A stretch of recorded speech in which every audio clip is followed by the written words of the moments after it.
Hello everyone. In this video I'm gonna talk you about the weapons banner for the next version of Genshin Impact and how you can spend your protogems. So let's begin with the first banner. It has to Clorinde and item. We already know about the Clorinde's weapon, and it's as a Yucca weapon but working with Vital Pact. Here you can see its characteristics. It has 44 of critical damage and plus 20% with passive. And the other percentages are based on lowering and raising the Vital Pact.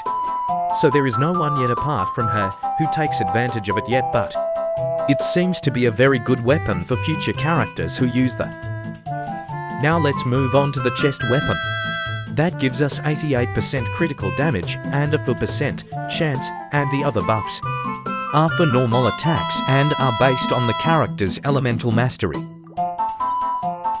Not many characters take advantage of the elemental mastery buff, but they do take advantage of the 88% critical damage and 4% chance.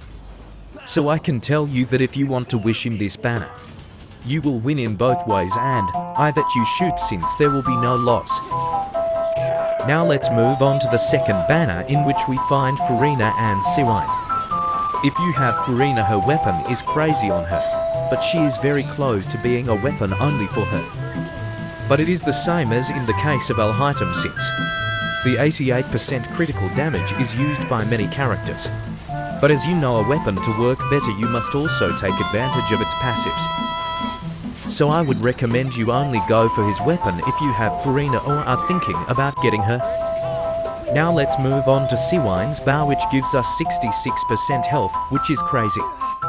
The bad thing is that the passive is only used by her 100%. Since with this we can increase our life up to 120%. I would recommend you only shoot for this weapon only if you are going to take out Teyvat. Or if you have, for example, a Yellow, who is one of the only characters that would take advantage of this weapon by 60%. It should be noted that if you go for Furina's weapon, this weapon banner is much better than the banner he had when he came out.